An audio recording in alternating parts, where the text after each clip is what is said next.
the Saudi Arabian takeover is so kind of comical because they are acquiring things that are sort of fundamentally worthless in a lot of ways. They're purchasing things that, because wealth means nothing and you don't have to have a particularly good investment strategy when you're just mega wealthy and you just want to occupy the street corner. Their strategy has been, does it have esports in the name? Then let's buy it. Let's go get it. And so, yeah, they went out and they've certainly done that. And even things that have no functional value to them. I do want to point out that one such instance was the British Esports Association. Did you even know we had one? Did you even know British Esports was a thing? The fucking British Esports Association. You cunts. Right. British Esports is thrilled to announce a historic partnership agreement with the Saudi Esports Federation. This landmark collaboration with Saudi Esports will set new standards of excellence, education, and innovation throughout the world of esports. Of course, there is no elaboration as to why that would happen. Why would a partnership with Saudi Arabia enable us to do this? You know, it's a lot of questions, really, when the Saudi Arabian state's involved. It was like, do you remember when the world got together and made them the head of the UN Human Rights Council? Remember that? Remember that when that happened? That's a real thing. That actually happened. And it was like, yeah, I don't know, actually. What are we going to learn from having them in charge of human rights? Oh, well, I guess. Oh, no, they're still mass executing people, beating confessions out of gay people, imprisoning people and sentencing them to death for public criticism of the state. Oh, well, that seems reasonable. Human rights indeed. Anyway, the partnership's key initiatives will encompass a wide range of projects, events, and activations. Activation, love that. Designed to cultivate esports talent through immersive cultural exchange programs, internships, mentorships, boot camps, boot on the throat camps, esports training programs, re-educational initiatives, and collaborative research projects. So anyway, they just put this out, and you can see, look, there's the flags. There's the flags in the hashtags and all a bit at the bottom. Our flags are together because, of course, obviously, the British government is also very enamoured with Saudi, same as everyone is, as we sort of live through the end of oil. Anyway, this was sort of met with a bit of derision because, as I've pointed out multiple times before, you can't have your cake and eat it. Now, I know you've watched me grow progressively fatter over the years. He's gained like 10 pounds every year. He's been active in esports. There's probably something to that. But anyway, all food jokes aside, all obesity humor aside, you can't have your cake and eat it. What does that mean? It means that you can't have a cake presented in a public setting if you've eaten it beforehand, you see. And this is what everybody wants to do in esports in particular, and entertainment.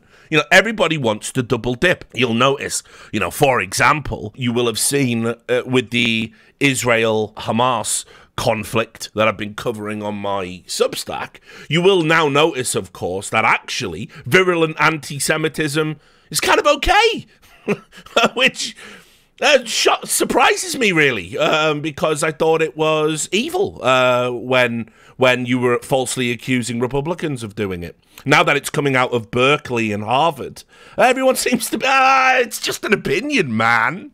Kind of interesting, isn't it? Anyway, we are flying close to the sun today, aren't we? So, listen, having your cake and eating it within this context, of course, means everybody puts up them rainbow flags in June, don't they?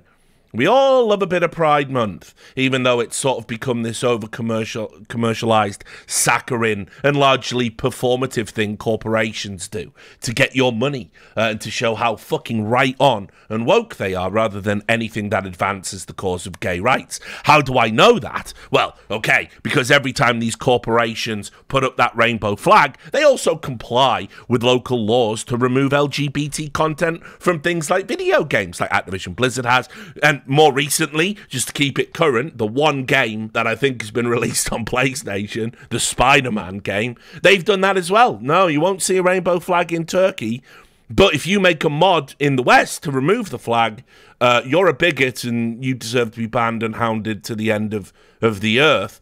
Meanwhile, the same corporations that are saying that are removing it voluntarily for the purposes of making money. You have to really ask yourself what's worse, don't you? But anyway, the British Esports Association, it's no different than all these other fucking liars and hypocrites and frauds that say to you they care about these things and then rug pull you the first time it impacts on their bag, which is what the title of the stream is about. Bag End is where Bilbo Baggins lives, isn't it? In Hobbiton. It's got nothing to do with Hobbit at Cloud9, that one person in the chat who thought I was going to suddenly make a stream about roster moves while the Saudi Arabian government takes over the entire industry. No, it's not about that, mate. It's sort of about this. It's kind of about this. That was the sort of giveaway as, Khaled's up there, isn't he? Go secure the bag. Anyway, it's about that, mate. It's about that.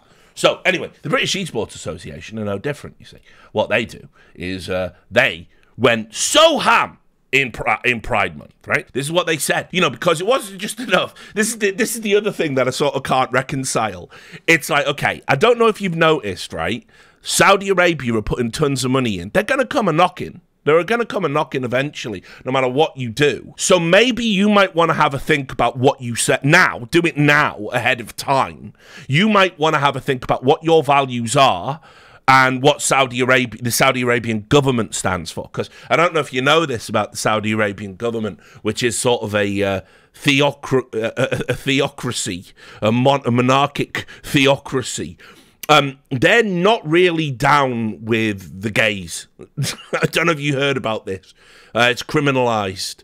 So, if you wanted to do something really thoughtful for Pride Month, maybe, just maybe what you could do is you could take a stand on behalf of the LGBT community and say, I won't partner with the people that would kill you. I won't do that. And, listen, I know it's hard because it's going to cost you a lot of money. Spoiler, it's cost me a lot of money and continues to do so. But it is kind of the right thing. But maybe you were just lying the whole time and you don't care about the LGBT movement. And that's all right. That's all right if you want to be like that. Who am I to judge? So what I'm saying is, don't tell us lies and go get that bag, free from the hypocrisy. Just slither into bed with the Saudi Arabian government, right? And shut the fuck up. It's been the point the whole time. But you can't do it, can you? Because you go, oh no, God. But think about all the good boy points I can get if I just say something during Pride. But you don't mean it now. And so British Esports Association, all the people involved, all the people who run it, you have totally betrayed the LGBT movement with this deal. I'm about to read out your fucking hypocritical statement. You're all arseholes. Never mention it again. And just shut the fuck up. Forever. Forever. Shut the fuck up. Forever. That's it. That's the rule. If you don't, I'm going to be there and I'm going to pull your card. All right? So let's have a read. Pride. It's not just a month or a marketing ploy. Oh, how well this aged. This is this year's Pride announcement, by the way. This is July 2023, right? Okay? They had the nerve to say it wasn't a marketing ploy before partnering up with the government that criminalizes gay people. It's staggering, really. Anyway, it's not just a month or a marketing ploy. It's not a new profile picture or a fancy graphic. Pride is every single day, every single month. It's not just for June. Pride is acceptance and equality. Oh my, yes, isn't it? Pride is a celebration and a reminder of the ongoing struggles faced by the LGBTQ plus community. I wonder what type of struggles that could be, British Esports Association.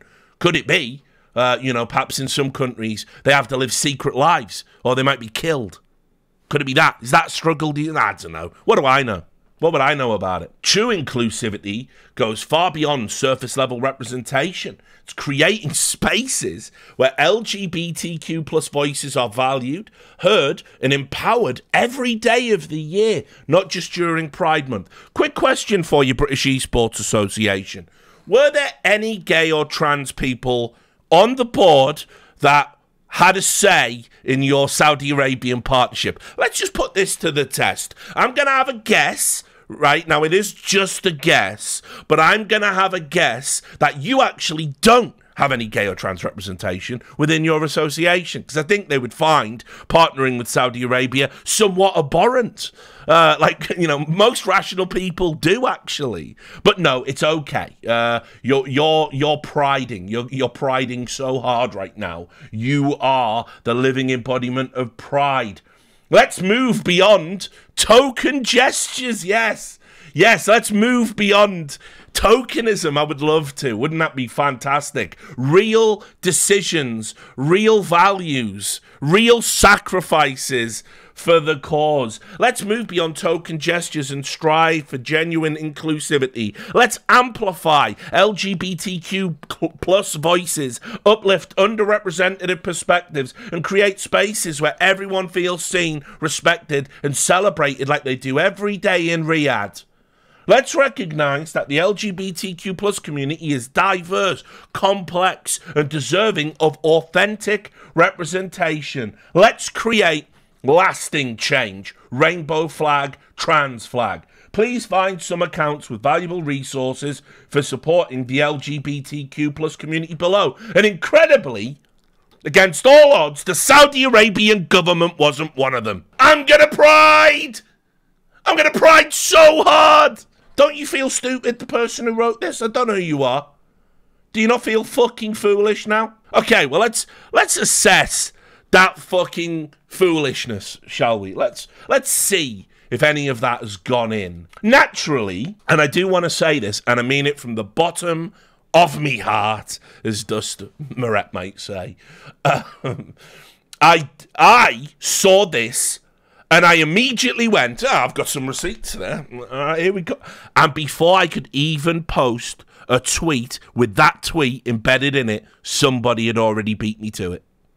So, listen, when people say to me, Richard, do you feel like you're just paddling uphill, and you're trying to climb a waterfall in a canoe, and isn't it a waste of time? No, it isn't actually. It's not. Because when I do that, it might only be a tiny little handful of us, and it might change absolutely nothing, but not letting the people off the hook is important. Making them feel bad is important. I'm sorry to say it. I don't care if you're my friends. I don't care if you're my one-time colleagues. I don't care if I know you personally. I don't care if we grew up together. If you're sort of a part of this and normalizing this, you should feel bad.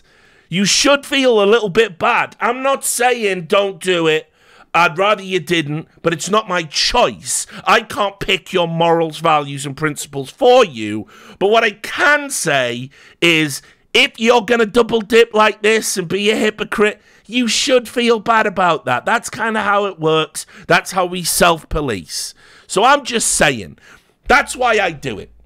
That's why I do what I do. That's why I'm the fucking mad woman in the attic screaming to myself. That's why, okay? So, anyway, people got upset. People posted that tweet, which, what a quantum state of being they were in. It's like the red button meme. They knew the best thing to do would be to delete this and make it go away. But what would that say? What would the optics be of that? Oh, you deleted your pride statement after you partnered with Saudi? They couldn't do anything. So they had to do an apology. A fucking apology for this. It's brilliant. I love it. I love it. Let's have a look at that apology, shall we? We are aware that yesterday's announcement has raised questions and concerns within our community, and we want to address these openly and honestly. First and foremost, we want to make it absolutely clear that British Esports has not received any monetary contributions of any kind from our partnership with the Saudi Esports Federation. This is not a commercial agreement or sponsorship. Now, I love this disingenuous framing, because what they've done there is, you see, they've quite cleverly said, well, we didn't get a check up front. We didn't get the bag up front. But obviously, what happens is, somewhere down the road, there will be a financial component to this. Or even crazier, maybe you'll just get acquired outright, and a member of the Saudi Arabian royal family will just happen to be elected chairman at that time, as we saw with stuff like the IESF, right? There is certainly a bag involved somewhere. There's always a bag involved. You know, that's what I did here. You see, Chad wasn't directly involved with this drama, but if there's a bag, you see how I did it with Sponge? You see how Sponge was like, what, is there a bag? A bag? Is there a bag somewhere? Is somebody getting a bag? I'm getting a bag! See? There's always a bag involved. Furthermore, inclusivity is fundamental for the growth of esports globally, and we aim to showcase the best practices that British esports actively promotes in the UK. We will continue to lead by example through our communities with a view that this will inspire others. Now, I don't know what that word salad means. That sentence doesn't have sort of any sense contained within. What it's saying is inclusivity is a fundamental for the growth of esports globally.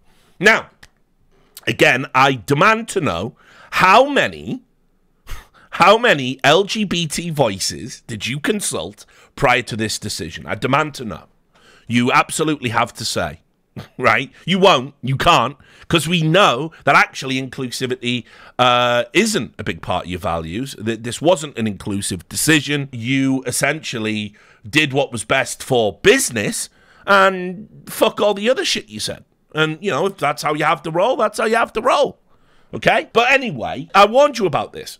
You are going to see, and again, the American government are doing it right now, but we're not going to talk about that here. This is a space where we can just get away from that for a while, I think. But what they do is they are going to twist the words diverse and inclusive into something else. And what they're going to say is, but Saudi Arabian people, they don't have any decisions in what their government does. And actually, their government oppresses the Saudi Arabian people. We can't explicitly say that, but it's a subtext. So wouldn't it be against diversity and inclusion to not include them? Jordan Henderson did the same thing when he left Liverpool after all of his gay rights advocacy and wearing the rainbow laces. And what did he say when he got there? He said, Saudi Arabian religion is anti-gay. So, you know, I have to respect that, right? No, actually, turns out you fucking don't. Turns out it's just some funny little book and it's just a bunch of bullshit that has no place in a modern context. You absolutely don't have to respect that. I don't respect any form of fucking discrimination or bigotry, anything that would lead to people being harmed. I just don't respect that. I'm sorry. You can do what you want.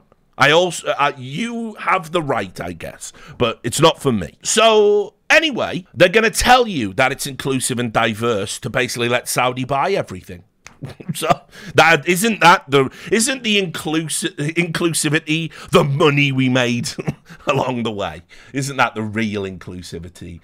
We also want to reaffirm our belief that we betrayed, that every individual, regardless of their gender, race, religion, or sexual orientation, you will notice, of course, they're making a little allusion there. I'm sure you can figure out what it is. Should be able to participate and thrive in the esports industry, and this has not changed and will not change. We recognize that truly embracing diversity and inclusivity, get ready for it, means being ready to tackle challenges head on, and part of that commitment is a willingness to engage in dialogue that positively shapes and influences change.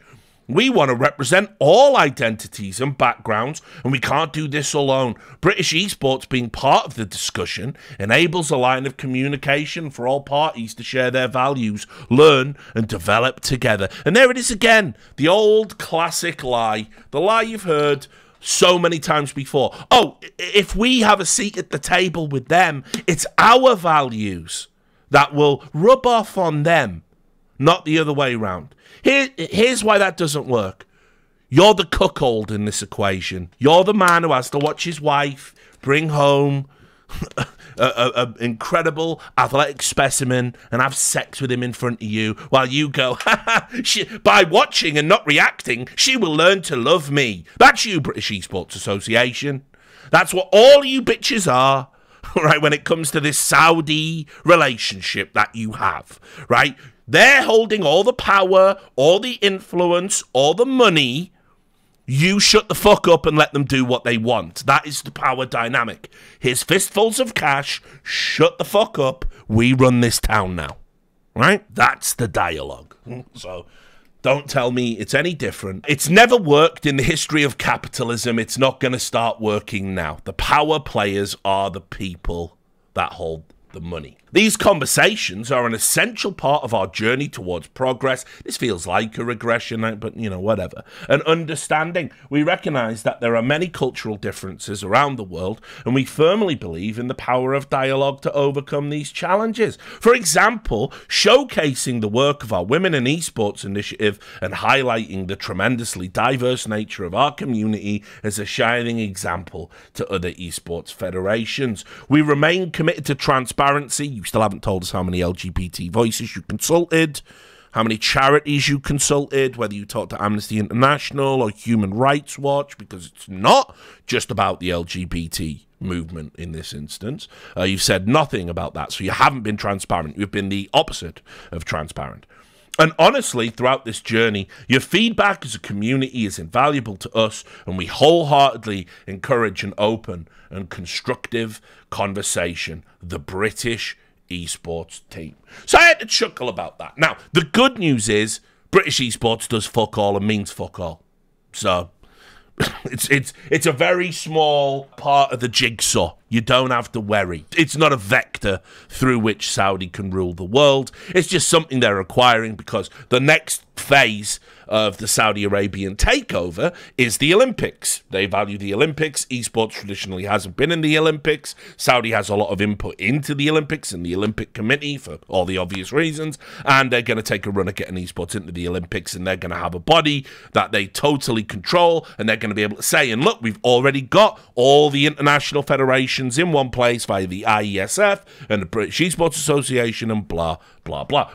So, I just want to remind you of something because it's kind of relevant. You'll remember the NEOM deal that was going through, and what NEOM is a super technological advanced utopia where Westerners are going to be able to go and engage in haram activities, and just everyone's going to make money and sort of ignore it and pretend it's not happening, and it's being built on land that was stolen from the Huatat tribe, who are an indigenous people that have but nomadic, and they have a historic claim to that land. The chief of that tribe was killed in very dubious circumstances during protests. Now, what you have to know is NEOM is what the Saudi Arabian government calls a mega project. They are doing these things which are just mammoth undertakings that only the vast oil wealth of the Saudi Arabian state can realistically finish. China's economy has had a bit of an arrest.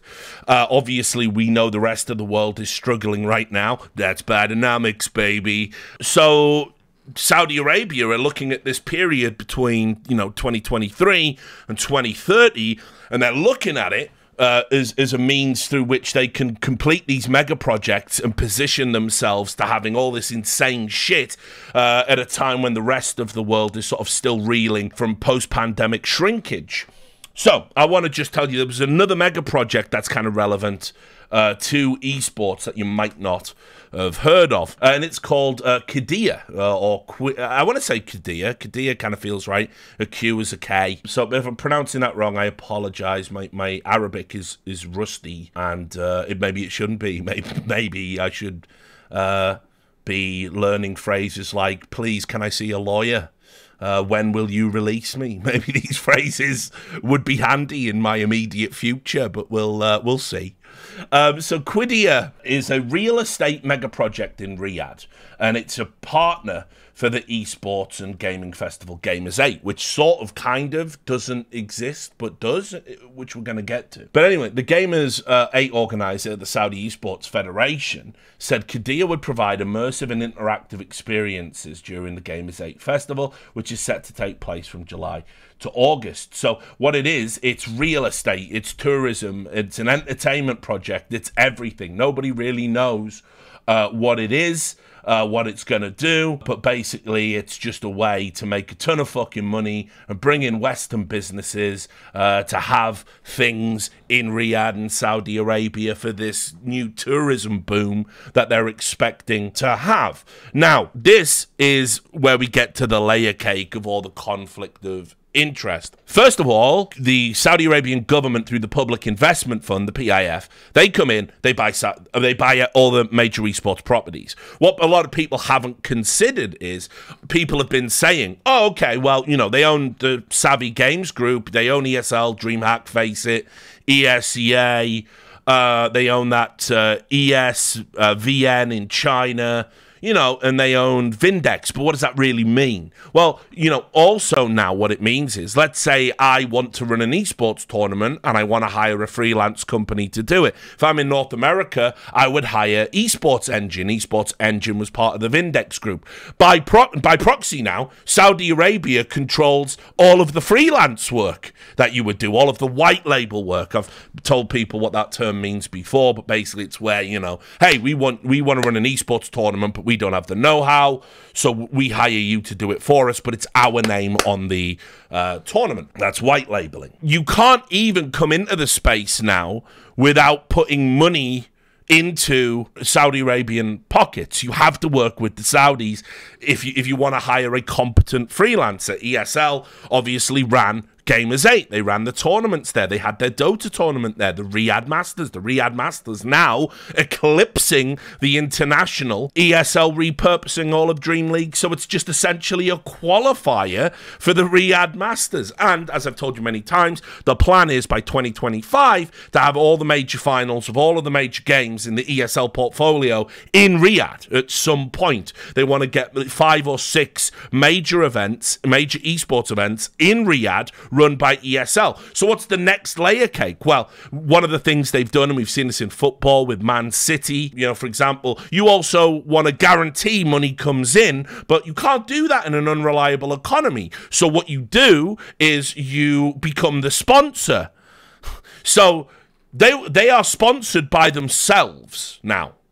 Right, Qiddiya takes its money from the Public Investment Fund. The Public Investment Fund owns ESL. ESL run the tournament. ESL has to get sponsors. The sponsors come from the Public Investment Fund. It simply cannot fail. The only way any of this can stop working now is if the Saudi Arabian government decides to pack it up. And you can misrepresent to other investors and other sponsors. You can say, hey, look, we're sponsored by Qiddiya. And obviously they're not stupid. They know what Qiddiya is. But you go, look, we're getting 10 million in sponsorship from Qiddiya, for example, not a real number. And then you go, oh, well, you know, yeah, okay, I guess I can sponsor this. It looks like it's going to be a success. Looks like all the money's going to be covered for. Won't be a disaster. Love to get my foot in the door with the Saudi Arabian takeover. And there you have it. So you just need to know about Qiddiya because it's relevant to the rest of the story. Now, I am nominated for Journalist of the Year in esports. I don't think I'm going to get it. I've said some rather choice things behind closed doors. I can't tell you about it yet, but I've objected to some recent choices, and I'm going to be leaving the esports panel, which I believe I joined in 2016, 2017. And it's a shame, but, you know, it is what it is. Principles first. But I do want to say that somebody that I think has done fantastic work this year as well as the usual suspects is James Fudge. The Esports Advocate has become one of my go-to reads now, and he has just done some fantastic reporting around the Saudi Arabian takeover. He's one of the few people that are really covering this because, you know, other than Kang Gang, yeah, we all love, you know, the incredible brave reporting of Ashley Kang. So, how did you feel after the loss? That question came from John on Twitter. How do you feel? James Fudge is touching it, and I get it, man. People talking about this Saudi Arabian stuff right now are gonna you're gonna get got eventually. You're gonna get blacklisted. It could be as bad as people joke about. Frankly, there's a lot of stuff behind the scenes that I'm hearing about. You know, it's getting pretty hairy to talk to journalists. Let's leave that there. But James Fudge is doing it, and he put this together, and it relates to the picture, so now you're going to understand it. This is the gaming and esports executives line up to speak at the Saudi-backed new global sport conference. Now, when you want to sort of stop something happening, when you want to stop something negative happening in the space, you sort of are reliant on there being a coalition of the willing. There has to be a group of people who are going to say, Richard, I'm as concerned as you about Saudi Arabian government influence, and I'm going to take a stand with you. There has to be a coalition of the willing to sort of take the stand. It can't just be one guy with a Substack, right? Because I tell you, I bet Deserto are fucking, woo! I'm glad he ain't working with us no more. Yeah, Mike, can I run another anti-Saudi Arabian government piece? Is that possible? What are these Neom adverts doing on the entertainment page, Mike? Right?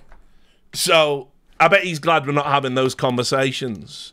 Anyway, where can I turn for support? Where can we all turn to for support? Well, you would hope the industry leaders would have something to say about this. But as I told you before, no, they all line up like fucking circus seals, ready to fillet any member of the royal family with vast oil wealth. Ooh, yes, right? They're all the usual suspects are there. This fucking ridiculous layer cake of shamelessness is what we've got, right? And you can see, there we go. Oh, yeah, we got the guy from the virtual racing there. We've got this Musad Al-Dossari, MS Dossari, who just happens to be the founder of Team Falcons. Totally not funded by the PAF, boys. Nothing to see here. You've got Hitcham Chahine. Of course, appropriately in shadow, like some malevolent figure. Hitcham Chahine from the Ninjas in Pajamas group. Who else? Oh, yeah, that guy who took over from Carlos, the good guy. Alban Deschalot from G2 Esports, formerly of Riot. Jens Hilgers, everyone's favourite esports financier. He's in there. Jens Hilger, former chairman of the board, I believe, at ESL. Who else have we got in here that you would have heard of? We got the LGD Esports Club are in there. Oh, it's Craig Levine, the ESL Faceit Group CEO, and Brian Ward as well. The Savvy Games Group that owns the ESL Faceit Group. They're making a distinction here. Nicholas Morier from Team Vitality. John Robinson from 100 Thieves. They're all there and more, all lining up. And by the way, there's some names that aren't on that list that went out. I know. And they know my views, but at the end of the day, I try and understand all perspectives, just like good old Jordan Henderson. So, what is this and why were they there? Well, James Fudge explains.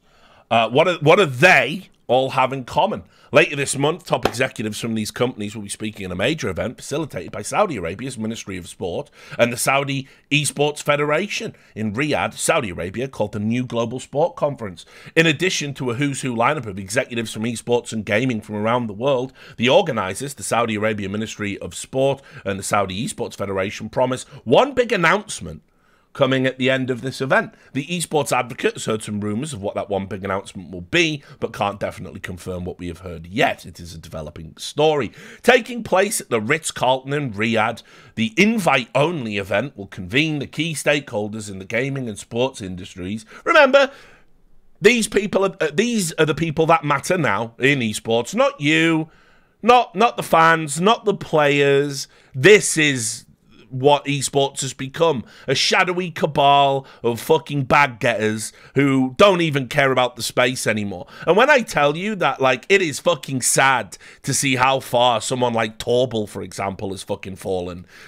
Like how he, founder, one of the, founders of ESEA, founder of Team 3D, folded into ESL, endemic esports through and through, total Hall of Famer. Like, don't you wake up feeling just a little bit sick, a little bit nauseous with where we're going? Oh, no, you don't. Because when you wake up on a giant fucking waterbed in a giant fucking mansion. It's not even water in the bed, it feels like it. But what's that rippling? It's just fistfuls of dirty fucking cash that was stuffed in there that you fucking sleep on while you do deals with Saudi Arabia. And no, it's all just fine. That's what's going on there, isn't it? Right? And maybe blood. Yeah, maybe. I was going to go with that. And then I thought, no, I won't. But yeah. Who cares? It just doesn't matter anymore. Esports has fallen. So, for what purpose? To network with key industry leaders, take part in fireside chats and panels, and perhaps most important of all, host bilateral meetings among business executives. The seeds of the deals of tomorrow between Western esports and gaming companies and Saudi government-owned companies such as Savvy Games Group, ESL Faceit Group, and others will no doubt find fertile ground at this event. And indeed, this is the other thing that Saudi Arabia do. They host opulent meetings, and they connect people. And what they do is they say, well, we own this company, right? We own this company, or we're major investors in this company. We would potentially invest in you, but we'd really like to sort of see some cross-pollination and promotion between your two businesses, and then we would totally feel safe investing in you. And they go, oh, so to secure the Saudi bag, I do a deal with these guys, and lo and behold, Saudi will come along. I told you, Saudi don't just want to fucking run leagues, ladders. They want it all. They want the teams. They want the games developers. They want to be in every part of the fucking pyramid. That's what's going on. It will become an industry that has to serve the interests of the Saudi Arabian state. It doesn't matter that they're saying they're hands off now. It is there to, one, normalize all the atrocities they commit and distract you from it. Two, keep their populace sort of, oh, well, I don't need to be reading any of that Western media. I've got everything I need right here. The best footballers, the best esports players, Formula One, golf, wrestling now. It's all coming to me. I don't need... The West was wrong. Western media criticizing the royal family, the House of Al Saud, they're wrong. So it does that. And three, it gets them to have a sizable economy and a different portfolio to just, we dig oil out of the ground. So when you say, oh, but yeah, they're hands off, they don't even have any influence. You are servants of the Saudi Arabian state. That is what you are doing. Anyway, there's all the people who are going to be there. Prince Faisal's going to be there. This meeting did indeed happen. And remember, all of those names, I would urge you to go and memorize these names, because in a good world, in a virtuous world, maybe in 10 years, I have no idea, but maybe esports can get back to just being normal and we can hold these people accountable for selling it out. Or if you ever see these people signaling about, gay rights or human rights or journalistic freedom or equality for women, you can just link them this. You were at a junket paid for by the Saudi Arabian government. Anyway, that big announcement. What was the big announcement? Well, let's have a look. The Crown Prince himself, MBS as he's known, reveals the Esports World Cup. And there it is at the new Global Sport Conference. The Esports World Cup is the next natural step in Saudi Arabia's journey to become the premier global hub for gaming and esports, offering an unmatched esports experience that pushes the boundaries of the industry. The competition will enhance our progress towards realizing the Vision 2030 objectives of diversifying the economy, growing the tourism sector, creating new jobs in various industries, and providing world-class entertainment for citizens, residents, and visitors alike. So, they announced the Esports World Cup Foundation, right? Which they described as a non-profit organization that hopes to drive a collaboration between esports stakeholders and to generally help with the sustainability of the global esports ecosystem. What is the Esports World Cup Foundation? Well, you may remember there used to be something called ESWC. Now, if you don't know what ESWC is, because they haven't run a tournament of any kind since 2018 and haven't run a major tournament for something like that. The ESWC, the Esports World Cup, it was originally, fuck it, I can't even remember who used to run it back in the day. It got big, ran about, like, I seem to remember ESWC 2008 was like one of the biggest live esports events ever, if memory serves me correct. But then you will notice that that year is significant for another thing. isn't it? 2008. Total fucking global financial collapse. And so the ESWC went away for a while. And then when we all started bouncing back in, like, 2010, 2011, we ended up with the ESWC getting bought by a bunch of French financiers, I think it was. Some sort of banking hedge fund thing. And they ran some events, and then they stopped again because there's no money in esports. So anyway, that brand is sort of now being acquired and repurposed, and that is going to be, it seems, based on what they're saying, because they want to run the Esports World Cup at the same time as the Gamers 8 Festival starts in the summer of 2024, it looks like Gamers 8 will be the festival and the Esports World Cup will be the esports component of the Gamers 8 Festival, and probably the Riyadh Masters will be an off-ramp of that, and blah, blah, fucking blah. So, just, again, you've got to, there's a lot of pieces here that you just have to sort of keep an eye on. What did they do? Create that foundation, and we're going to come back to this report in a second, but because now esports is just the Saudi Arabian government, they have to appoint a puppet. So who's your puppet? Ah, wouldn't you fucking know it? Ralph Reichert, co-founder of ESL, that's ESL who sold out to the Saudi Arabian state just last year, they pick him to run this Esports World Cup Foundation. So just to get this straight, the Saudi Arabian government buys ESL. ESL run Gamers 8. The Saudi Arabian government buys the Esports World Cup Foundation. They want to run a separate thing, a separate tournament. They appoint somebody from ESL-controlled, Saudi-controlled ESL and put them into the Esports World Cup Federation. So again, you have to understand now just how small the scope of control of esports has gotten in the last year. Ironically, and this is probably a topic for another time, the only people that can save us from Saudi now are the games developers, and they're compromised because they took Saudi Arabian investment. So what can you do? Anyway, Ralph Reichert has left his role as chairman of ESL Face It Group to become the CEO of Saudi Arabian government-founded non-profit organisation, the Esports World Cup Foundation. Reichert was the founder of prominent esports tournament operator ESL Gaming prior to their $1.5 billion merger, so you know he got a bag, and now he's getting another bag. He has more Saudi bags than he can fucking carry. Makes fucking Sponge look like an amateur, actually. The news was revealed to Esports Insider during an interview with Ralph Reichert discussing the Esports World Cup, a new cross-title esports event in Saudi Arabia set to commence in the summer of 2024. The full interview will be published soon, and no doubt we'll be going over that right here on this stream. Anyway, let's go back to that original report, because there's just some little funny parts in it. So, here we go. They announced the Esports World Cup.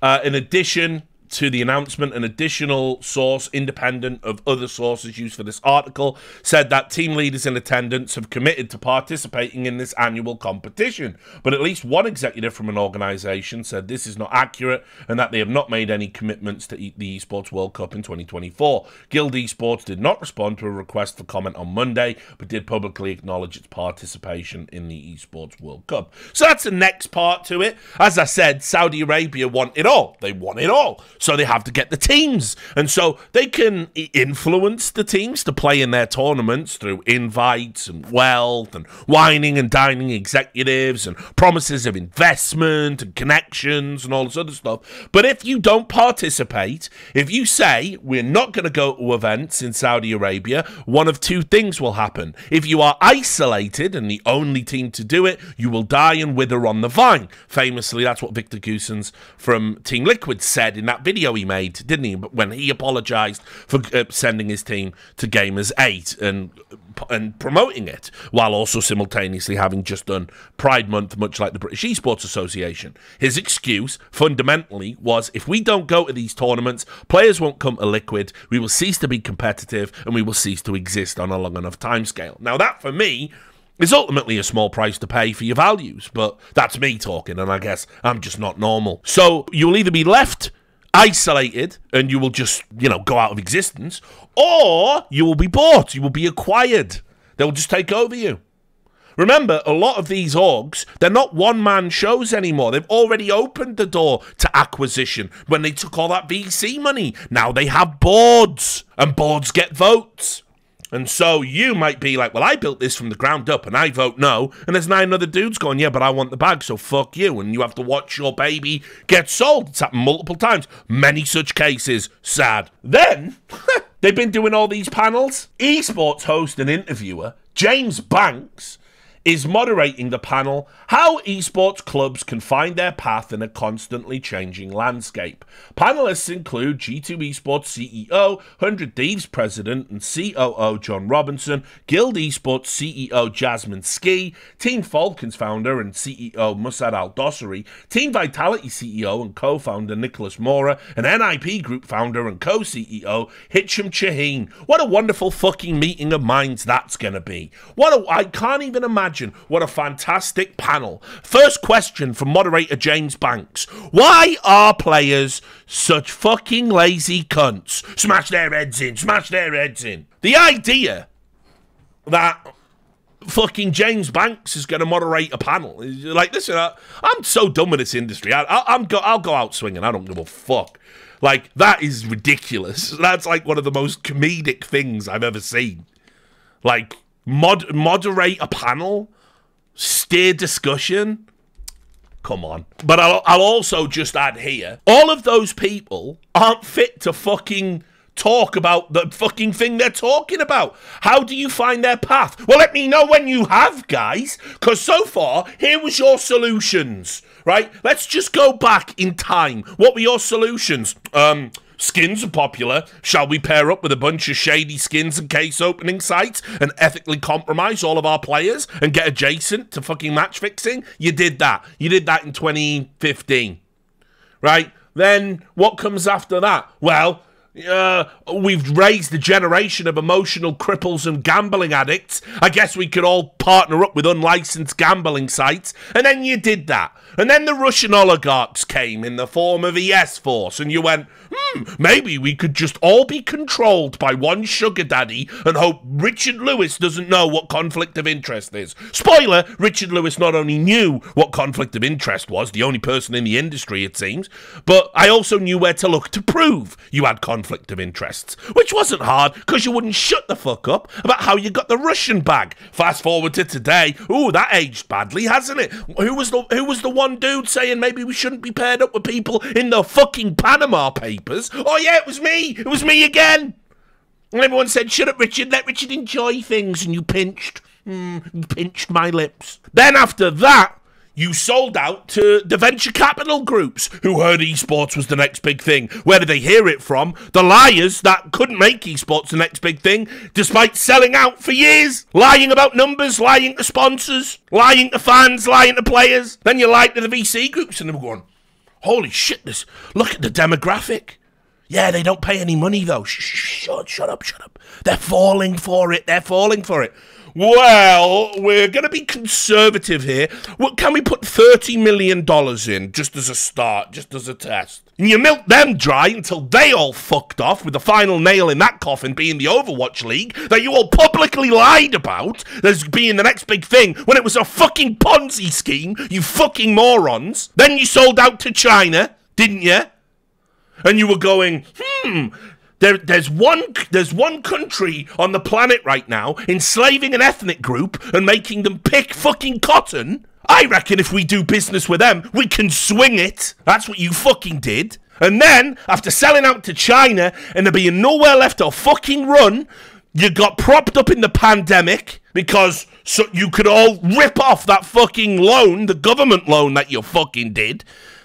And then when the American government wasn't bailing out your failed garbage business, when you took money from people, small businesses, that were literally on their knees, that never had a handout until that fucking day, when you actually fucking schemed on that shit, then there was nowhere left. And what did you do? You sold out to fucking Saudi Arabia. First opportunity you got. So do tell me how you run a business, you fucking cretins. You greedy fucking cretins. Your opinion is worthless. Your opinions on how to run a business are worthless. You are worthless. You brought this industry to its fucking knees.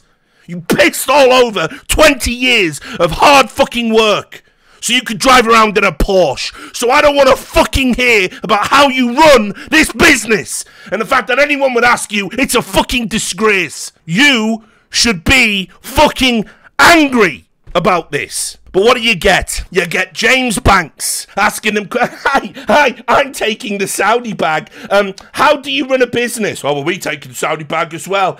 Then, if you enjoy esports, understand it isn't going to be what you want it to be ever again because of this cabal of greedy assholes. And they're going to lionize themselves, pat themselves on the back about what a great job they did. They're going to use the LGBT community as a shield from criticism. They're going to use women struggling to find representation in spaces as a shield from the criticism of doing business with one of the worst human rights abusers on the fucking planet. And they're going to get away with it. And not only are they going to get away with it, it's going to be incredibly lucrative. And they're all going to sit in a room huffing their fucking farts and talking about, hey, we did it. We saved the city. No, you didn't. You fucking killed the last ounce of fucking integrity this fucking shit business had. You should be in fucking prison for what you've done. Not in a fucking conference centre quaffing mimosas. Right. Didn't think I was going to get that angry. Thought that was probably the last fuck I had to give. It's gone now, so it's out there. Broadcaster OJ Borg is moderating a panel. How can unsports... Sorry, unsports. That's what I'm going to start calling it, actually. Unsports. That's what it is. How can esports unlock its full potential in the new world? And what does the new world mean? Of course, the new world is just Saudi Arabia owns everything. Welcome to the new world. What a wonderful world it is, too. How can esports unlock its full potential in the new world?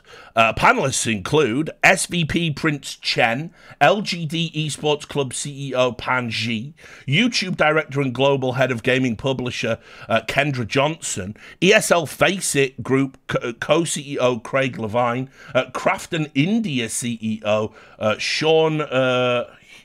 I can't see that. Here sober. VSPO CEO and founder Dino Ying and Moonton CEO Justin Yorn. So, again, just a wonderful panel. How can we unlock the potential of esports? Again, does it involve taking lots of Saudi Arabian money to prop up a failing business model and lying to consumers? Is that the roadmap? Oh yeah, it is. Okay. See, the difference is it's the same old shit.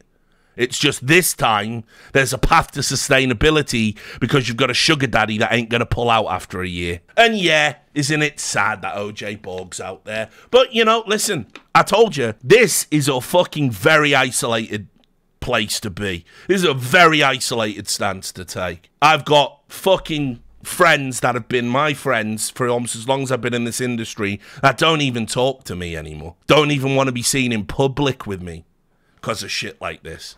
It's fucking trash what this industry is. So I don't hate on people for like doing what they got to do. OJ Borg's been a fantastic servant to esports in his like limited involvement. He really was a game changer as a stage host. But yeah, it's sad. It's fucking really sad to see everybody line up for the check. So there you go. Bit of Frost Nixon happening there in Saudi. Now, if only this story ended there, it would be sad enough. But it isn't. It never does. It never ends. As I told you, Saudi want it all. So what does that look like? Well, here's the next part. And it's relevant to the picture that I had. I saw a lot of people going, why is Pasha there? You know, why is Get Right? Apropos of nothing, ladies and gentlemen. Apropos of nothing.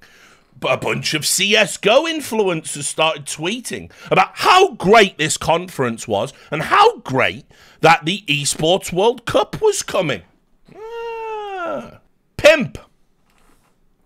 I'm aware it's not 2024, but it's time. The upcoming annual festival of the Esports World Cup will take place in Riyadh next summer. 8 weeks of competition with some of the biggest prize pools we've yet to see. Starting then, Gamers 8 will become the Esports World Cup. Hashtag ad. Hashtag Esports World Cup. Now, I do want to say, when I first saw this tweet on my fucking timeline, I said, well, Pimp does tweet that type of shit, doesn't he? Pimp does like a bit of engagement. Not like old Richie Lou. just retweets his content now. Still called a man-child who argues all day on Twitter. Don't even really use it, but you can't win. You know, the lies, the mythology is cemented now. But anyway, I was looking at it, and I was like, oh, fucking hell, pimp. You pandered to the Brazilian fans. You know, you're doing it now with the fucking Saudi government. Oh, God. And then I clicked on expand. And there it was. Hashtag ad. I was like, right. And, you know, the cynic in me says he deliberately spaced it out to have the ad as, you know, you had to click on it. You had to reveal it. Now, I'm not saying he did do that, but I just don't have faith in anything anymore, right? So anyway, there it is. Then I was like, so they're paying people to tweet about this. Wonder who else is. So, get right. Also sad. Put the ad at the start, at least. Slowly entering 2024. The Esports World Cup is just announced to take place in Riyadh next summer, with the world's leading games all in one event. From then on, Gamers 8 will be known as the Esports World Cup. We have some exciting times ahead of us. Hashtag Esports World Cup. So, alright, you know, it's better than pimps, but still sad to see. Again, you know, these are my friends. These are people I like. These are people I care about. These are people I want to see succeed. It's just sad this is sort of how it is now. Pass your biceps. The Esports World Cup in Riyadh will be amazing to visit. Papito is ready for this and all the different games that they will have. Starting summer 2024, Gamers 8 will turn into the EWC and return yearly with even bigger prize pools. See you there next year. Hashtag ad. Hashtag Esports World Cup. Also, getting a piece of this, Gaules. He has me blocked for some reason on Twitter, so didn't get a screenshot. Gaules, I believe, promoted it. He's also a cunt, so we just don't need to look at his Twitter, do we? So this is the next kind of phase of what they do. They're going to be reaching out to the influencers. They're going to be reaching out to the players, all the popular streamers. And they're going to say, you know, based on this, this is what we want to pay you just to promote this. And it's going to be a lot for a single tweet. Put it this way. There was a thread. Oh, this fucking nonsense. There was a thread on Reddit in the aftermath of Pimp putting up the tweet. A lot of people are getting wise to this. And again, I'm not tooting my own horn. I'd get banned off Twitch for doing that. Well, maybe just for 3 days based on precedent. I'm not tooting my own horn. I think, you know, I've done a lot to help move the dial of public opinion and make people aware of, you know, what sports washing is and why it's happening and why the Saudi Arabian government isn't an entity we should welcome. I also have seen, and it does warm my heart, what's left of it, you know, to see people go, oh, like the West is any better, and the standard reply, can you show me where the American government is running an esports event? About 1% of the people who just blindly go, as if the West is any better, but 1% of them are intelligent enough to link you to the US military sponsorships, which then the reply is, and we protested that as well. Really easy to be consistent if you have principles, actually. So I keep seeing that. I keep seeing those replies. And I urge you, no matter what platform it's on, if anybody says, like the West is any better, you're just being Islamophobic. You're being imperialist. You're engaged in American exceptionalism. You just say, please, can you show me where the American government, the government, is running an esports tournament? And I would absolutely protest that as well. But they never can, because they're not. And that's the difference. You see, when a corporation runs an event, they're doing it independently of the government. And, unless you're Russian, we generally have a rule that you can't be blamed for the things your government does. That's why everybody just lets Americans sort of forget about, you know, the two countries, the two sovereign nations they invaded on totally false premises in a ground invasion and a war that Kofi Annan called illegal. That we just let it slide. It weren't your bad, you know. So I'm saying that used to be the standard we had. Anyway, it warms my heart to see it and keep doing it because, look, it's just this simple. The guy who chairs all of this is the same guy executing journalists. The guy who chairs these esports events, who chairs the Savvy Games Group, the company that runs ESL, he says whether or not he drops more bombs on Yemeni children under the vague pretext that we're going to get the Houthis. It's him. He's the one who has the fucking morality police going around and framing protesters as homosexuals or deviant thoughts. Having deviant thoughts is the terminology they use, and imprisoning them and beating confessions out of children that they then sentence to death. It's him. There's no separation, no matter what they tell you. Anyway, so people have been protesting, and I saw a thread on Reddit, and I'm kind of mixed on this. People went onto Pimp's stream, and they started saying to Pimp, sports washing, you're bad. Guess you don't care about LGBT, lol, etc. And somebody made a thread. You will notice his account is now deleted. Somebody made a thread saying, after welcoming critique, Pimp is now banning people in his chat who talk about Saudi Arabia and its involvement in sports washing. I've been a sub to Pimp for 3 years and I've just been banned for speaking out against this decision to take Saudi money. Real shame how this is happening. But I guess Richard Lewis was right. Oh, there's been a lot of that these last few days. There has been a lot of that. I'm right now, am I? Oh, yeah. When you were literally telling me to kill myself in March because I said CS2 was coming, and then, once you realised I was right then, you then asked me when it was coming, and now that it's here, you want CSGO back? Fuck you. You're all morons. Of course I'm right. You fucking idiots. It's too late to say it now. You pissed on every fucking ounce of goodwill I could ever have for this fucking community. You made me a fucking pariah for being right. Fuck you. Richard Lewis is right. Yes, he is. Anyway, this generated the standard thread whenever a person is talked about in public, right?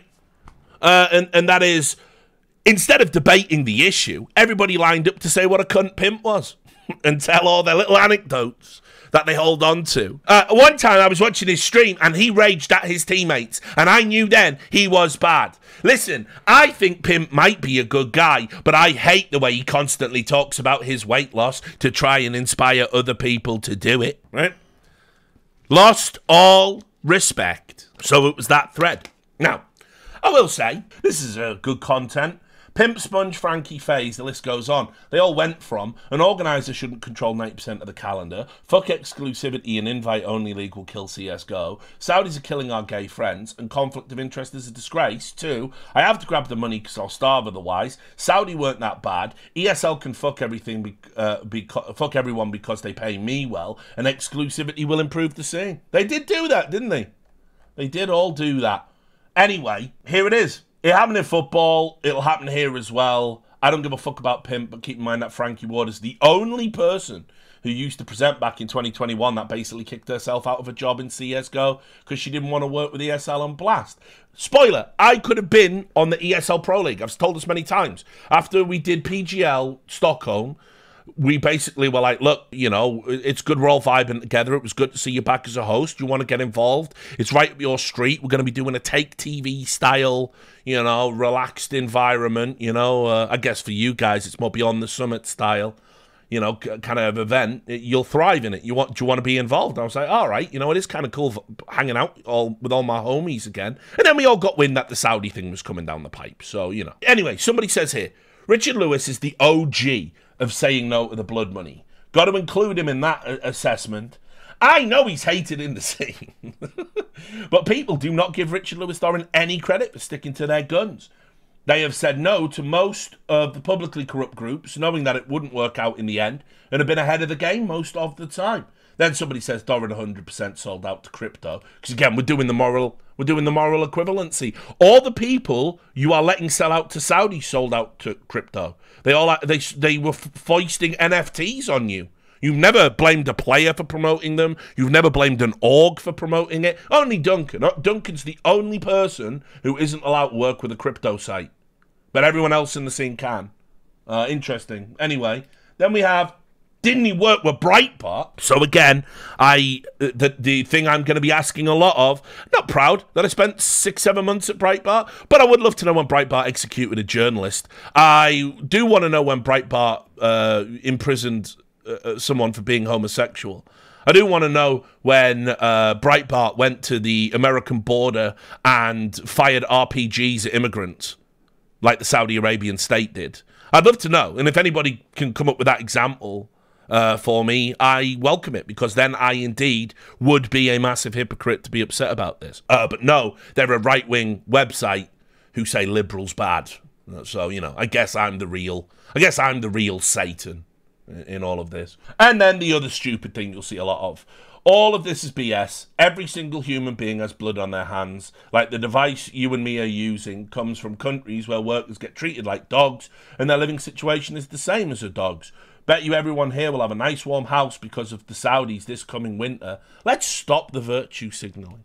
Now, I don't know if you can sort of understand. There is a world of difference, right? And this is the other counter-argument you just use, and you just walk away from the argument because you're objectively correct. I see a lot of people say, you use energy. Energy comes from Saudi Arabia, all energy, right? So, which isn't true, by the way. There's increasingly more and more European countries that are sort of self-sufficient. Germany's not one of them. But, you know, there are. I think Denmark, for example, domestically produces. I think it overproduces for its country.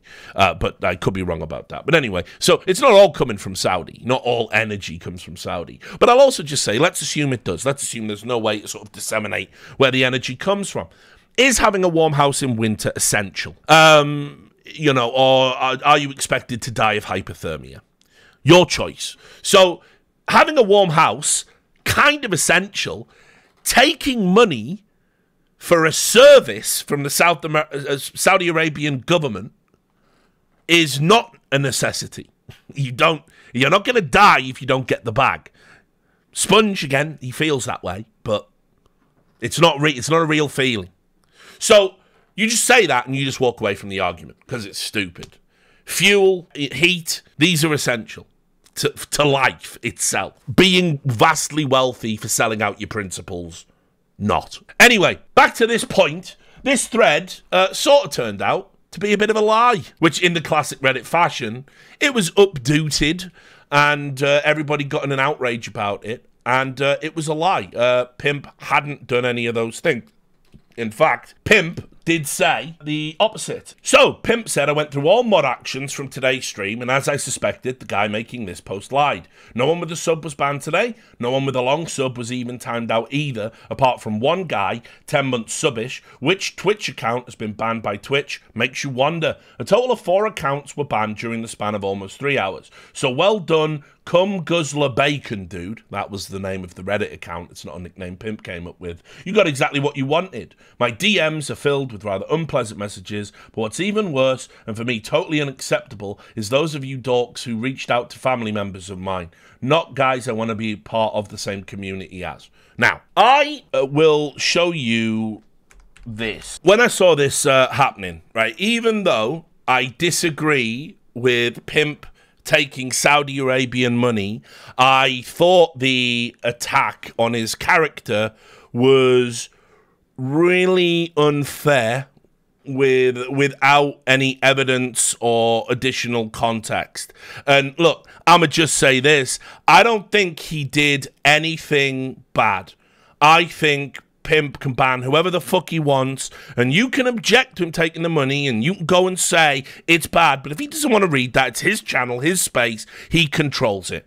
You know, I just won't, listen, my threshold is I just remove people for being stupid. Because if I skip to the end, you're a moron. You're never going to say anything I want to hear anyway, so what's the point? And if you're going to say something stupid about me, then you obviously don't really vibe with what I've got to say. Let's all just ignore each other, right? So anyway, there you go. See, Rich, you banned me for on the last NMC for shitting on your music. Yeah, because it's just a rude thing to do.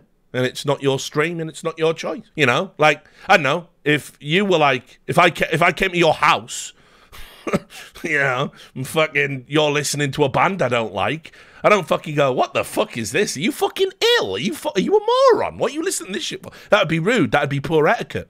I see you've not really learned. You haven't really got it. Oh, there you go. You agree. Okay, good. We're all see, we're evolving. Isn't it wonderful? So, you know, I just don't fuck with it, is what I'm saying. And also, you know, I do think evidence is important. You know, when you need to present Like, I criticize this person for doing things. You need to have the proof. Where is the proofs? And in this case, this thread was up and there was no proof provided. And the mods sort of turned a blind eye to it. And it sucks because Pimp's going to catch enough heat without it being a drama. And you will notice, oh, it's Pimp, right? Not the popular Gao Gao or Get Right or Papito, all the people you love and are popular. You went for the one guy who's contentious, that people don't like and poke fun of. Yeah? So, you know, that thread should have just been removed. And then the next thing I noticed was I got sent a chat log, and it was one of Pimp's mods. And it was basically, Pimp's too good to say this, so I'm going to say it on his behalf. There was a mod that he didn't know was basically aggravating the situation. And I'm going to show you what he was saying, this mod, and you're going to probably get an inkling into why people were getting banned and timed out. And anyway, so this was the thing. This is his mod. It's called HateCon. He was talking to, he timed somebody out, and he said, "I'm a homosexual." And he goes, "Okay, and you're entitled to be one." And he said, "Not if I lived in Saudi Arabia or continue to live in Saudi Arabia." And then the conversation continued, and you're probably going to start identifying the problem here. And he said, "Does that mean everyone in the world has to agree with you being a homosexual?" HateCon is the mod, yeah. "No, so stop being arrogant." And he said, "It's not an issue of agreement, it's a fact. And Saudi Arabia denies this fact." Now, by the way, if anybody ever says, "I don't agree with you being a homosexual," they're just a bigot and a cretin. Because it's not, I'm not entering into any form of discussion about my sexuality, right? Like, I'm not saying to society, "Hey, everyone, I'm gay. Is that all right? Yeah? Can I be gay?" You're not saying that, right? You know, you are gay, and that's that. So, you know, someone goes, "I don't agree." Well, whatever. I'm just going to be over here being gay. So, fuck you, I guess. Anyway, then it kind of escalated. And the mod said, this is the HateCon guy said, "And it's also a fact that a majority of the world disagree with homosexuality. So again, you're perpetuating Western arrogance," is what he said. So anyway, I was like, I think I've identified where Pimp's problem is. It's not Pimp. It's one of his fucking mods has gone rogue. And also, I'll just add, and I haven't bothered to screenshot this, but just trust me, I never tell you no lies. The mod was also threatening the person, saying, "If you keep messaging me, I will embarrass you." Let's see how embarrassing it gets, you little dickhead, you little bigoted prick. So anyway, I messaged Pimp and I said, "This is your problem, bro. And you want to get as fucking far away from that as possible, because that bigot will fucking burn you to the ground if he says or does something stupid." And you know what Pimp did? He demodded him immediately. Got rid of him. And he said, "Thanks for telling me. I don't want that shit in my community." Now, Pimp could have scored some brownie points with all of you who were hating on him on Reddit. He just would have to tell that story. But he didn't, and I know he's feeling very upset. He's not used to that kind of level of backlash. So I just want to point that out. Pimp did a very good thing there. He actually did something not a lot of people do. He exorcised the fucking tumor from his community. Anyway, I think that was the problem. But it sort of makes you wonder, doesn't it? What type of people are kind of, "I stand with Saudi." Yeah, kind of a bit leery about that, actually. Then, I also want to just point out, all that fucking drama, and then, man, you won't even believe it. So, when you think of bags, you generally think bags are big. Not this bag. This was a tiny, hobbit-sized bag. Pimp was sort of engaging initially on Reddit. He said he's not going to post there anymore. I don't blame him. And he said there, "I have not signed..." Minus 44 points, by the way. Here I am to try and explain things from my perspective. Send him down, downvote, down Dukes, get rid of him. He's trying to engage with us. Anyway, I have not signed any contract with anyone. I'm not tied to anyone. In regardless to this, I'll also happily share the promotional tweet is in the 3-figure category. I jumped on the opportunity to promote what's going to be a new big tournament, and maybe I was in the wrong doing that. Then I'll have to reflect on. So he basically got less than $1,000. for all of this drama and all of this hassle. So, just for future reference, and I'm sure Pimp's learnt this lesson, if you're going to sell out to the Saudis and take the reputational hit, you have to sell out properly. You know, you haggle, you negotiate. It's not worth it. Pimp must make that in a stream, in a single stream, because I know what I make in a single stream. Although maybe my community just fucking rules, because you all do. But, you know, I know what I make in a single stream, and I would imagine that a guy who does longer hours and more viewers and all that stuff, I imagine he would make more, so, you know, he could just turn the stream on, and, you know, so the lesson here is, don't ever do this again. Like, next time Saudi come knocking, you just say, listen, the community went in my ass last time, so can I fuck it metaphorically? Don't put me in prison. Can I get more of a bag this time, please? Because, you know, the reputational hit's not worth it. So that was the pimp stuff. Now, the pimp drama did serve a purpose. So let's just have a look at some of the subsequent discussion, and props to the mods for allowing this discussion to happen. This is, there you go, there's Pimp in the chat. Say hello to your favourite sellout.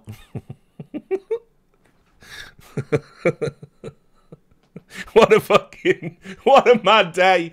Oh, for $1,000. Fuck me. Not worth it, is it, homie? Esports, not even once. Anyway, there was a bunch of discussion that happened in the aftermath of the passion of the pimp. And that was that, you know, somebody made a thread and said, why are we against CS/esports developing in Saudi? And because it's Reddit, it was downvoted and people didn't engage with it initially. And said, I want to preface this by saying I don't know anything about what's going on. And by the way, I'm laughing at that, but I actually welcome that honesty, because the one thing that happens all the time on Reddit is everyone's a fucking expert on everything all of the fucking time, right?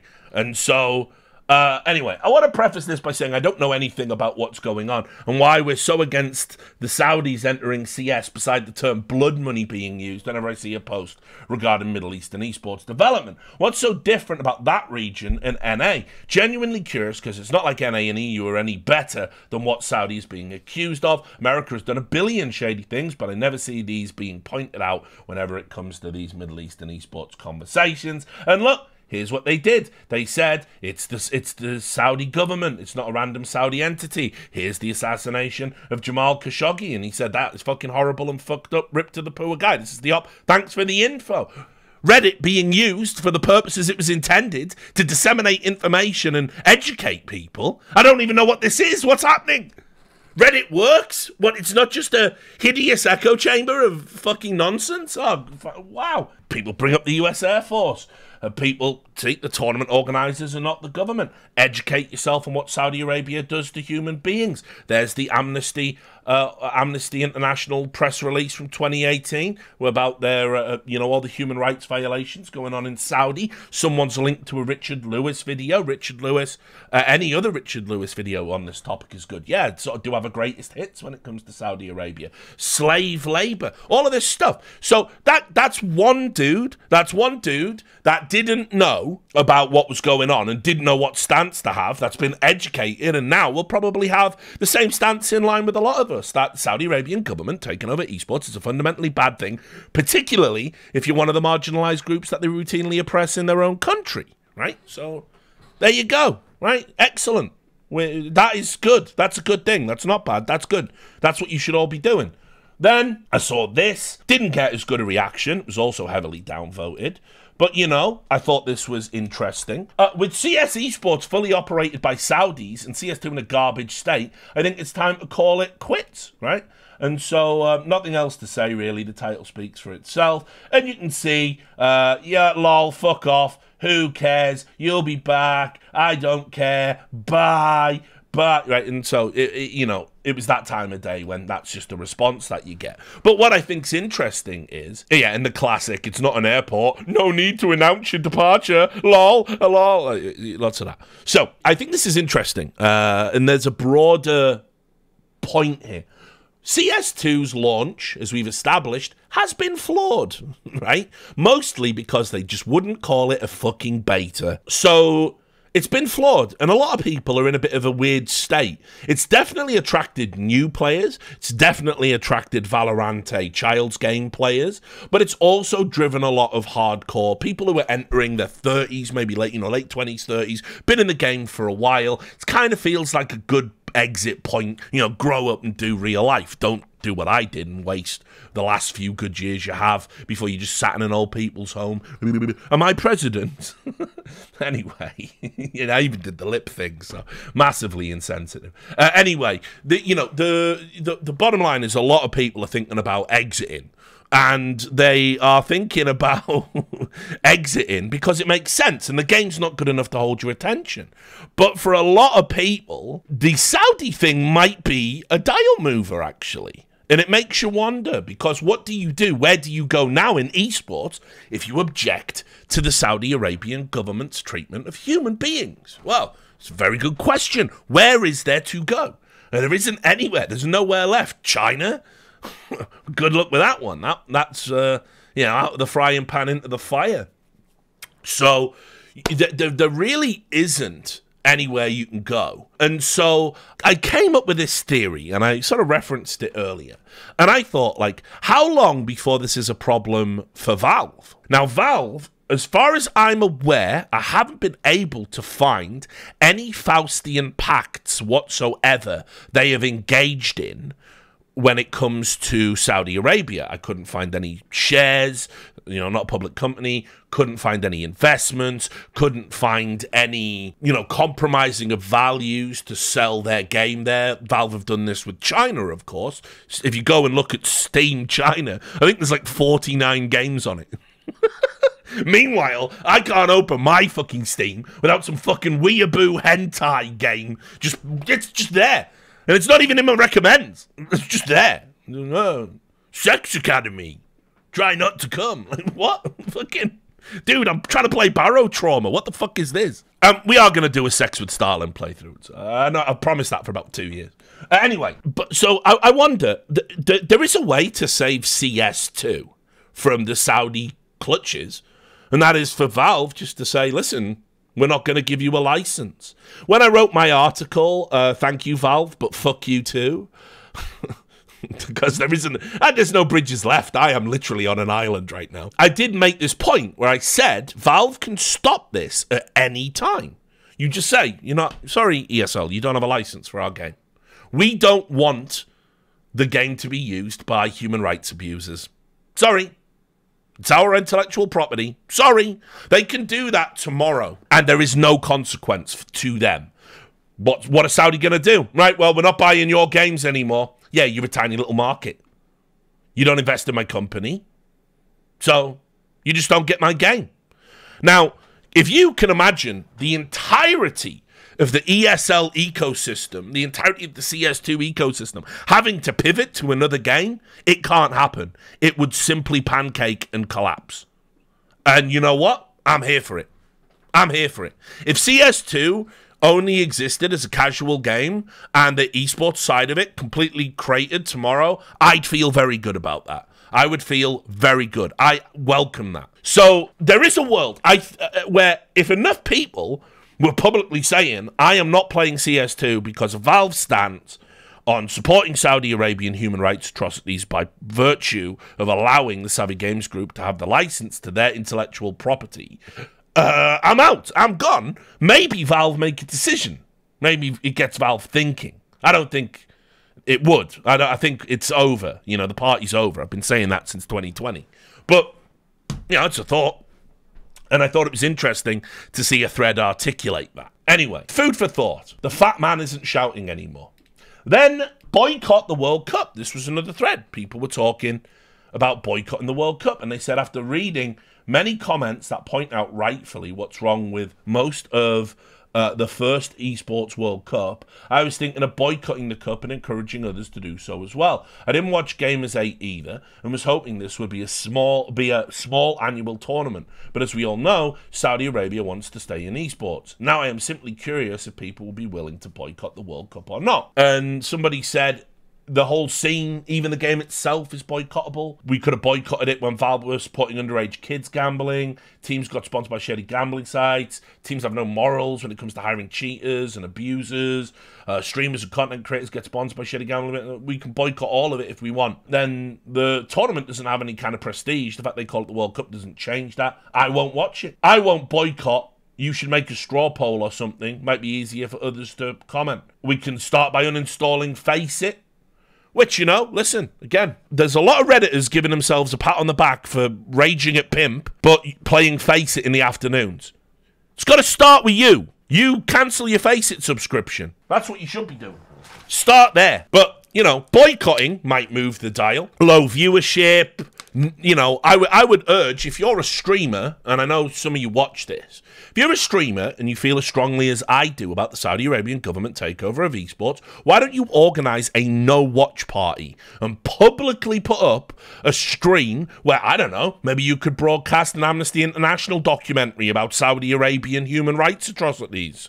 Why not do that, right? I might do that. I might do a fucking no-watch party. Right, where instead it's an educational stream about Saudi Arabian atrocities. Let's see what happens there, right? So, you know, you could do that. And I urge you, if you've got a large, sizable community and you're going to be approached to be a co-streamer, have a think about what it says if you co-stream this event. Just something like that. Anyway, there was a really good thread where Redditors versus self-reflection is what you call it. Redditors can't do it. They're never to blame. The Redditor is never to blame. They find fault in everyone but themselves. For the Redditor is God's most perfect creation. That's what they believe, except they don't believe in God. Milady. We are to blame for the Saudi influence in our scene. Is it too late to take a stand against sports washing? From the Zedopotamus. And it's a long thread. It says here, right now, it seems we are at another turning point in the scene. Money is tight everywhere, esports especially, so shady avenues are being explored more. Despite efforts, it felt like the whole community didn't care when ESL plus Face It was purchased by the Saudis. Things sort of just kept going on as normal. Maybe this was part of the plan in the sports washing. It was. Zedopotamus, my friend. But I feel like we should have done better. Things are changing with Gamers 8. Gamers 8 is a tournament that should never be mentioned without also mentioning the atrocities of the Saudi government in the same breath. The influence of the Saudi government cannot be overstated. They are not simply sponsoring this event. It is not the same as the US Air Force sponsoring other events. This is a state-led tournament to better the outlook of Saudi Arabia and its actions to the world. They want you to see Gamers 8 instead of their misdeeds when you Google them. Other than Richard Lewis and a handful of other detractors, I did not see much backlash from the talent regarding Gamers 8. This isn't particularly surprising to me, but I also was hoping for better from our community and from the talent. Personally, I boycotted the event and chose to spend my time elsewhere. And anyway, it leads to a big old debate. But I'll say this, you know, it's quite telling that there's lots of facets to sports washing, and obviously I do lectures on this at the university. I'm an adjunct professor at it. It's part of my course. I teach this. But, you know, let's just go with the very sort of surface level of what sports washing is. By the way, funnily enough, there was a video just released the other day with my colleague Kareem Zidane in it. You know, we did an episode of the Richard Lewis show with him, and he, you know, talking about why Saudi Arabia are doing it, how it's happening, how it relates to Newcastle. I didn't even watch the Newcastle game today. I can't reconcile it in my head anymore. I'm done with Newcastle after being a lifelong fan. So you can go and watch that. I think it's just called Why Saudi Arabia is Taking Over Sports. But anyway, let's just assume it is that surface level understanding. Well, case in point, the Human Rights Watch 72-page report of atrocities being committed at the Saudi Arabian border, which included rapes, included murders, it included RPGs being fired on unarmed civilians. It had Saudi Arabian state troopers going to immigrants trying to get across the Saudi border and asking them which limb they wanted to be shot and blown off with a rifle. It's harrowing. It's horrible. And that came out the same week as the Gamers 8 CSGO tournament. And I had to watch colleagues, friends, all tweeting from Riyadh about how great the tournament was and how it was a success. And I wasn't looking at that. I was reading that report. And I didn't see any of my colleagues talk about that. So Does sports washing work? Oh, yeah. Yeah, it does. Even on the most surface level of what it's trying to achieve. And there's so many complexities and so much nuance to why Saudi Arabia is doing this that is just but one facet of it. But it is a very effective facet. Because I guarantee, if I was to ask the average esports fan, you know, who vaguely have heard of the term sports washing, did you know when Gamers 8 was on, there was also a Human Rights Watch report listing all these atrocities committed by Saudi Arabian soldiers? They wouldn't know. They wouldn't know about that. It didn't blow up in the mainstream media, did it? Isn't that weird? And then you realise what we're up against talking about these issues, that the mainstream media is bought and paid for as well, and certain issues, you know, just don't get talked about. And it's kind of sad, because the mainstream media should have utter solidarity with Jamal Khashoggi. It's a journalist. All the people who were preening and posturing during the Trump years, it's so dangerous to be a journalist right now. Look, he nearly took away Jim Acosta's microphone. Jamal Khashoggi was ordered to be executed in an embassy and was dismembered and put in suitcases. And everybody knows it happened. And America has said, we sort of have to give the Crown Prince diplomatic immunity on this. It's shocking. You should be shocked. You should be appalled.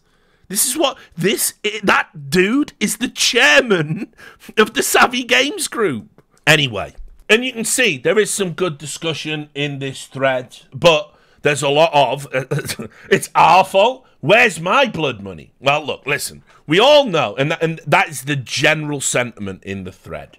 Like, I wish I was getting the money. Wish I was getting the bag. What did I do? Do you subscribe to Face It? Yeah, okay. Then you're part of the problem. Do you watch their tournaments? Then you're part of the problem. When their tournament's on, you know, do you click downvote on Reddit for the match threads? No, you don't. You should. This tournament should just all ESL's output should be completely ignored. We shouldn't be participating in the system. So you have to accept a little bit of the blame. You know, I'm working on an article right now, which is going to articulate a lot of the anger that, you know, I've kind of got about this particular topic. But I'll also just add, it's going to be educational, and it's going to talk about, it's going to be called How the Saudi Takeover Happened, basically. And there's a whole segment about the fans and how your lack of financial participation basically set us off on a cycle of rack and ruin, because esports orgs had to keep increasingly selling out to the highest bidder, and the highest bidder on a long enough time scale in a non-sustainable ecosystem will get progressively worse, and you will become progressively desperate. And so that's where, and that's ripe. Every Saudi property has been struggling. It's not a coincidence. People were complaining about golf, and what are we going to do? And why can't the PGL Tour pay more prize money? And why can't we get better broadcast rights? And they created Live, and then they merged Live and PGL. After the fucking chairman of PGL said, if we sold out to Saudi, it would be a slap in the face to all the victims of 9/11. Right, because we all know there was some Saudi diplomats that increasingly looks like were involved, you know, with that attack. And then they sold out anyway. Because, you know, even 3,000 people who died in the terrorist atrocity, their lives aren't sacred enough. You can invoke their lives and then sell out anyway. And nobody does anything. Nobody says anything. So there really is something that you can do. You can't stop it. ESL aren't going to be sold to someone just because you downvoted a thread. But I am sick and tired of seeing, after every event, there is a feedback thread on Reddit from ESL. It's always some pleb who posts it, right? And they go, we've just ran a tournament. Please suck our dicks. Please say how good we are. And those feedback threads get upvoted, and people are like, oh, yeah, I really like the UI, and no. Why aren't you just saying feedback, fucking, you know, like, why aren't you just saying, like, fuck you, I'm not watching until you fucking are owned by someone that respects human rights? Well, you know, what I'm saying is, you can keep banging the drum. It's boring, it's laborious, it changes little. But these people need the fucking bell of shame. They need it. This is righteous. You did it for like streamers you didn't like. You do it to me over lies. You do it to people over bad tweets. You do it to people over bad retweets. You have harassed and bullied people for having a voice you don't like. This time, that righteous indignation, that mobilization, yeah, it would be in a good cause, and it would achieve something. It's up to you. Be the change. So anyway, that was that thread. Then there was another one, which is the Saudi money uproar. A lot of people bashing Get Right and Pimp, etc., for promoting the Esports World Cup.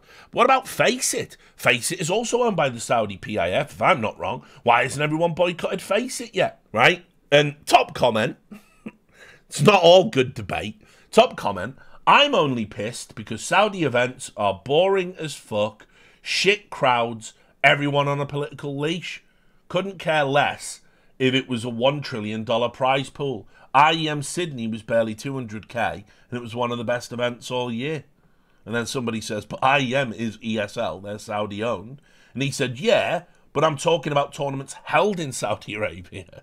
There will always be an obligation to host these dog shit tournaments over there. It's like, you're so close, dude. You're so close. Do you think maybe that leash could, like, extend? You know what I mean?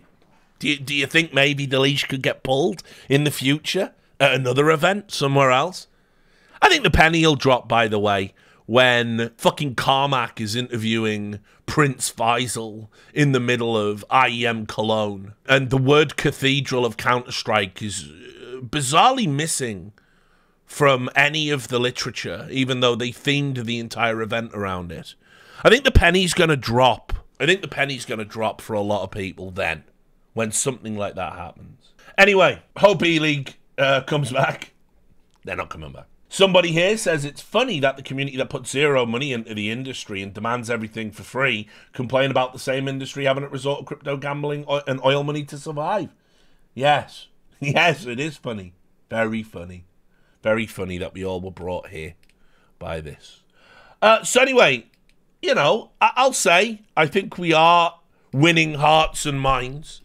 There's definitely been a lot of pushback and a lot of people becoming disenchanted with the way that the CS community in particular, the direction it's headed in. And good for them. But, as I said, you're not going to be able to stop this. It's not going to change. And the Saudi tendrils are everywhere. I mean, put it this way. We're still not seeing anything from HLTV on this. And that's kind of staggering to me. You know, the HLTV confirmed podcast sort of just goes ahead and they don't really talk about it. They don't talk about sports washing and that sort of thing. Talking Counter still hasn't mentioned this. There just isn't anywhere kind of addressing these topics to like a broader audience. It's me on my stream and the video when it goes to Reddit, basically. It's me on Twitter. That's it. You know, that's why I've changed my fucking picture this week to Cato the Younger. The last citizen of Rome. He died for the Republic. And then somebody called me a statue guy, a right-wing statue guy, whatever that is. Which is like some terminally online thing. But yeah, I'm a right-wing statue guy now. I don't even know what that is.